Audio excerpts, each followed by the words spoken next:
Ne verdiniz? Dolma sipariş edeyim ama içinde ne var dolmanın? Dolma. Dolma. Dolma yok ki bizde. Ve getdi axı getirmeye. Valla. Dolma yoktu. Dolma yok. Ve dedi var axı. Menü getireyim mi? Ha getir görək. O kardeşi getirdiğin nedir onun adı? Hangisi? De o abinin qabağındakı. Ha. Kuzu şiş. Kuzu şiş, təndirdədir yoxsa mangalda? Yok şeyde mangalda. De bu kardeş demişim. Ve de dolma yoktu. Dolma var. Ben de yoktu. Nerede dolma yok? Sarma yok mu oğlum? Sarma ver. Dolma ayrıdır, sarma ayrıdır. He. Menüyü getireyim sana. Allah haqqı hisslərini oynarız. Soyuq oldu bacı. Ne yok mu dolması ya? Dolma sən nə edirsən göstər baxım. Sarma.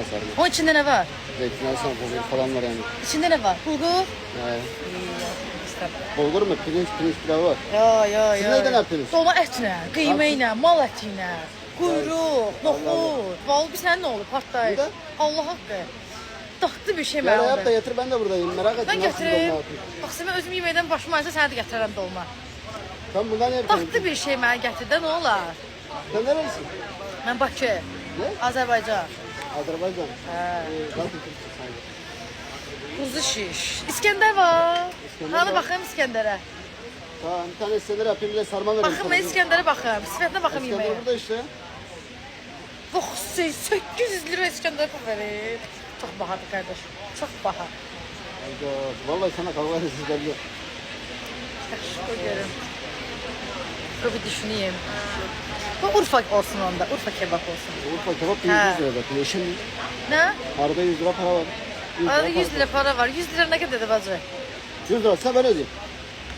Ya ona göre yok bacı. Biraz ucuz olsun da. Biraz ucuz olsun da bacı. Sen git ben sesim çağırırım. Ola 5 Ya dakikaya yok, gel. demek istediğim şu. He. Urfa'ya pahalı mesela ucuz diyorsun. Aha. Ama İskender'le arasındaki fark İskender neredeydi? İskender itirdik de burada. Aradaki puan farkı 100 lira fark var. Yani değişik bir şey yok. 800 lira neçə manatdır? 700 lira Urfa. O da bir də hesablayayım bacı. 500 manat çoxdur da. Yoxsa mən Urfa gətir. Yox, pulum yoxdur, neyim, evə necə gedim? Urfa'yı hiç gezdin mi? Urfa'ya gəzmədim. Ne Urfa'yı istiyorsun? Hansı dadlıdır? İskəndər, Urfa. Urfa. Urfa